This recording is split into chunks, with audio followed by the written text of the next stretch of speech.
السلام علیکم جنید بھائی. وعلیکم السلام ورحمۃ اللہ. جنید بھائی دانش بول رہا ہوں کراچی سے. ایک سوال تھا میرا. جی دانش بھائی، آج تو میرے سے بڑے لوگ ناراض ہوں گے دانش بھائی. کیوں سر؟ کیونکہ میں نے آج سب کی دکھتی رگ پر انگلی رکھ دی ہے. میرا بھی اسی سے متعلق ایک سوال ہے. میں سمجھ گیا تھا. میں یہ پوچھنا چاہ رہا تھا جنید بھائی کہ موسیقی روح کی غذا ایسا سنا ہم نے. اللہ تمہیں ہدایت دے، مجھے بھی ہدایت دے. میرا پورا سوال سن لیجئے. ہاں. لیکن میں یہ سمجھتا ہوں کہ یہ حرام ہے. اچھا جی. یہ بھی صحیح ہے نا. تو لیکن جب میں نعت سنتا ہوں یا کوئی قرات سنتا ہوں اسی لے میں یا اسی بیٹ میں، تو وہ ایک تسکین ملتی ہے، ایک اندر سے ایک مطلب سکون ملتا ہے. تو اس کیا ڈفرنس ہے اس میں، یہ مجھے سمجھائیں آپ. کہ ایک طرف یہ بھی ہے کہ روح کی غذا ہے، ایسا تو چلو فلاسفرز نے کہا ہے، لیکن ہمارے مذہب کے مطابق یہ چیز حرام ہے موسیقی. لیکن قوالی یا نعتیں سنتے ہیں تو اس میں بڑا ایک سکون ملتا ہے دل کو. یہ کیا اس کا کمبینیشن ہے بیچ میں؟ بھائی دانش بھائی، تمہارا ایک تو نام جو ہے نا دانش، ایک تو نام دانش ہے، ٹھیک ہے. اس کے مطلب ہے عقل مند کے. تمہارا سوال بھی بہت عقل مندی کا سوال ہے. اللہ رب العزت مجھے توفیق دے کہ میں آپ کی جو دل میں آپ کی جو طلب ہے اس کے مطابق کسی نہ کسی درجے میں آپ کو مطمئن کر سکوں، اور جو ہمارے سننے والے ہیں ان کو بھی مطمئن کر سکوں. کیونکہ یہ آپ نے دانش بھائی ایسا سوال کیا ہے، یہ سب سننے والوں کے دل میں. اور 5 سال میرے اندر یہی جنگ چلتی رہی. 1997 کے اندر پہلا سروزہ لگایا. 2002 میں اللہ نے توفیق دی کہ ہمیشہ ہمیشہ کے لیے اس کام کو چھوڑ دیا. دیکھو بات یہ ہے کہ ہمیں اللہ نے دیا ہے قرآن. ہمیں اللہ نے دیا ہے قرآن، اور قرآن سچی کتاب ہے، ہمارا سب کا یقین ہے. نعوذ باللہ من ذالک کہ ہم میں سے کوئی اس بات کے بارے میں اگر سوچے بھی کہ یار قرآن کی یہ بات صحیح نہیں ہے، تو ہم تو اسلام کے دائرے سے ہی باہر نکل جاتے ہیں. تو جب اللہ رب العزت فرما رہے ہیں الا بذکر اللہ تطمئن القلوب، اللہ فرما رہے ہیں روح کی غذا میرا تعلق ہے، مجھ سے دوستی ہے. اللہ چیلنج دے رہے ہیں، لاؤ کسی اور کو. دلوں کا اطمینان صرف میرے ذکر میں ہے، میرے سے تعلق میں ہے، میرے قرآن کے اندر ہے. تو اب آپ یہ تو ویسٹ نے کہنا شروع کر دیا کہ موسیقی روح کی غذا ہے، تو ہم نے بھی کہنا شروع کر دیا. ایک ہے روح کی غذا، ایک ہے نفس کی غذا. اس میں غلطی نہ ہو، اس بات کا خیال رکھنا. موسیقی نفس کی غذا تو ہو سکتی ہے، روح کی غذا نہیں ہے. روح تو اللہ کا امر ہے، یہ آسمانوں سے آیا ہے. جیسے جسم مٹی کا بنا ہوا مٹی میں ہے، تو اس کی تمام ضروریات کو اللہ نے مٹی میں رکھا ہے. جو کپڑے میں پہنتا ہوں، جو کھانا میں کھاتا ہوں، جو پانی میں پیتا ہوں، یہ سب مٹی سے نکلے ہوئے ہیں. جس گھر میں رہ رہا ہوں یہ بھی مٹی کا بنا ہوا ہے، ٹھیک ہے. روح اللہ کا امر ہے، یہ آسمانوں سے آئی ہے. اس کی غذا مٹی میں نہیں ہے، اس کی غذا آسمانوں میں ہے. تو موسیقی روح کی غذا نہیں ہو سکتی. روح کی غذا قرآن ہے جو آسمان سے آئے گا، سنت نبی ہے، سنت رسول ہے جو آسمانوں سے آئے گا، اللہ کے احکامات ہیں جو آسمانوں سے آئیں گے. روح کی تو ساری غذا آسمانوں سے ہے. یہی وجہ ہے کہ جب آپ قرآن کو سنتے ہیں تو آپ کو ایک تسکین ملتی ہے، کیونکہ روح کو آپ اس کی غذا دے دیتے ہیں. میں نے البم کیا، میں آپ کو پتا ہے میں البمز کرتا ہوں. میں یہ آج اسپیشلی اس لیے لے کر آیا آپ کو دکھانے کے لیے. اس کا نام ہے ہادی الانام، یعنی ساری کی ساری کائنات کا ہادی، جو نبی کریم صلی اللہ علیہ وسلم ہے. اس کو جیو نے ریلیز کیا ہے. یہ بھی میرا خیال ہے کوئی ہفتے پہلے 10 دن پہلے انہوں نے اس کو ریلیز کیا ہے. اس کے اندر نعت بھی ہے، اس کے اندر حمد بھی ہے، اس میں اقبال کا کلام بھی ہے. میں نے اس میں ایک کلام کیا ہے جس کا نام ہے ٹیپو سلطان کی نصیحت. ابھی میں یہاں پر آنے سے پہلے بات کرا تھا تو اسی جیو کے اسٹوڈیو میں مجھے ایک نوجوان لڑکا مل گیا، اور اس نے ایسی بات کی کہ میرا سارا جسم گرما دیا. اس نے مجھ سے کہا جنید بھائی، یہ جو ٹیپو سلطان کی نصیحت آپ نے اس میں ڈالی ہے، ٹیپو سلطان کے ساتھ جنگ کرتے ہوئے میرے اپنے تقریباً 500 رشتہ دار شہید ہوئے تھے اپریل 1799 میں جب ٹیپو سلطان کی شہادت ہوئی. تو اب کیا ہے، وہ سارا کلام کرنے کی کوشش کی ہے جو کلام آپ کو اور مجھے اللہ سے جوڑے گا. یہی مقصد ہے دنیا میں آنے کا. تو اللہ رب العزت نے موسیقی سننے سے منع نہیں کیا، لیکن وہ سب کچھ سننے سے منع کیا ہے جو آپ کو اور مجھے اللہ سے دور کرے. کیونکہ انسان اللہ سے جڑنے کے لیے دنیا میں آیا ہے. انسان سکھی تبھی رہ سکتا ہے جب اللہ سے جڑے, اور آنے والے وقتوں کے اندر اس وحشت کا احساس ہوگا جس وحشت سے اللہ مجھے اور آپ کو بچانا چاہتے ہیں. اب وہ تمام گناہ ہوں گے. اب اللہ سے تو دور ہو گئے نا, جب آدمی اللہ سے کٹ گیا اب انسان کے بجائے جانور بن گیا. تو جانور تو اپنی مرضی سے زندگی گزارتا ہے میرے دوستو, وہ کسی کو بڑا سمجھ کے زندگی نہیں گزارتا. اور اسلام انسان کو پابند کر کے زندگی گزرواتا ہے تاکہ اس کی بھی زندگی اچھی گزرے اور جن لوگوں کا اس سے تعلق ہے ان کی زندگی بھی اچھی گزرے. ایک بریک لیتے ہیں, اس کے بعد انشاءاللہ بات کریں گے.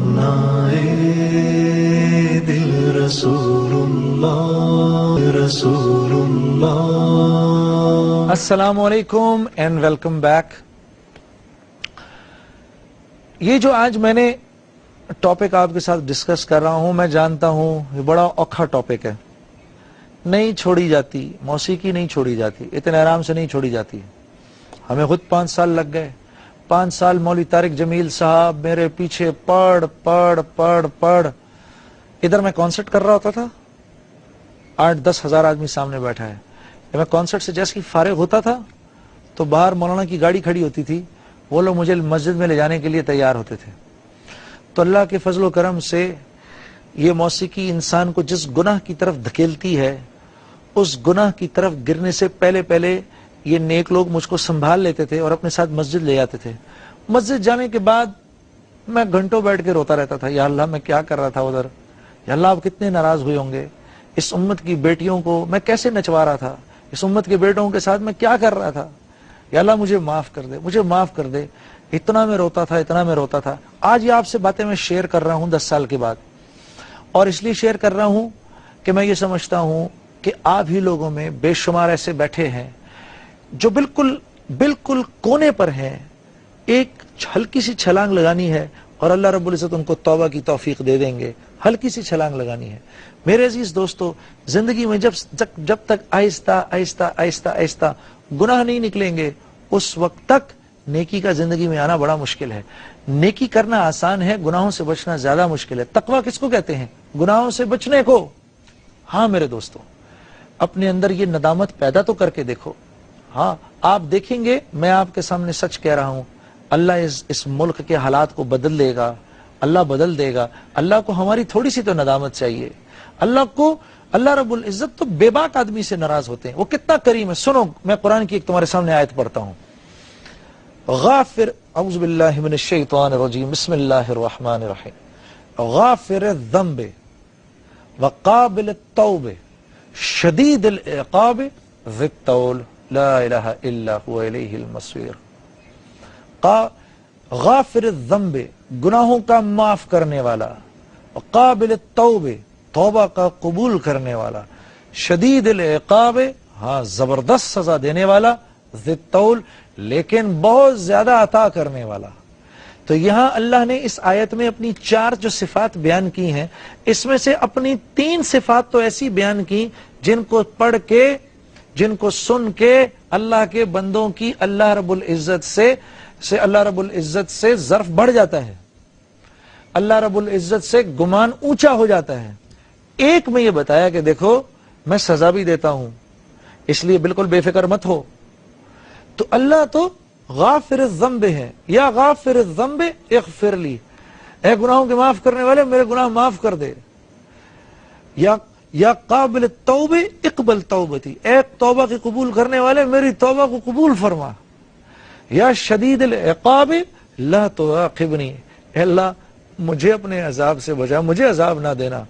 یا ذی الطول طلوع علی بخیر, اے عطا کرنے والے اپنی عطا کی مجھ پر بارش فرما. تو اللہ بڑے کریم ہے.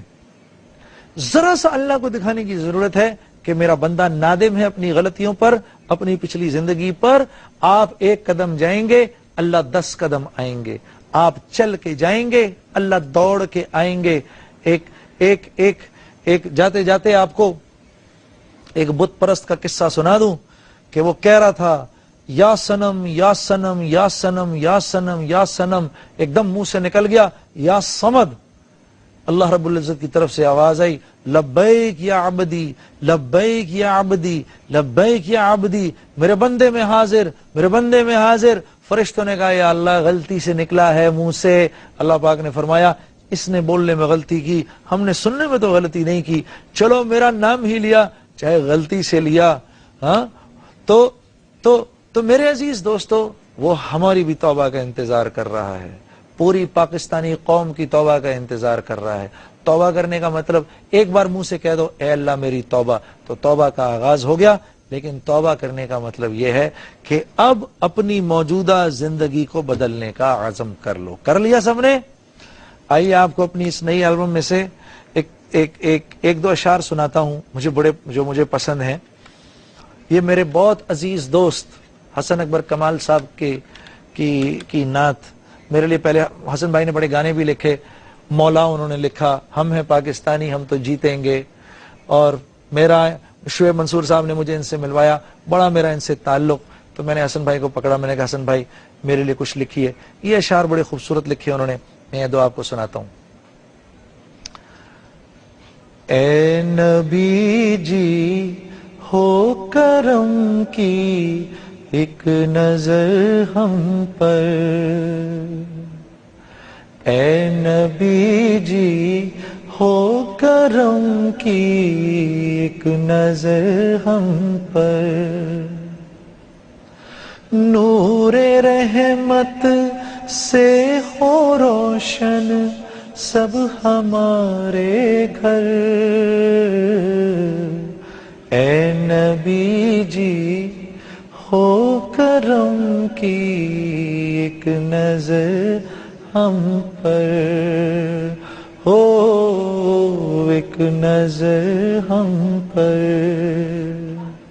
کل تک کے لیے اجازت، السلام علیکم ورحمۃ اللہ۔ نور رحمت سے ہو روشن سب ہمارے گھر،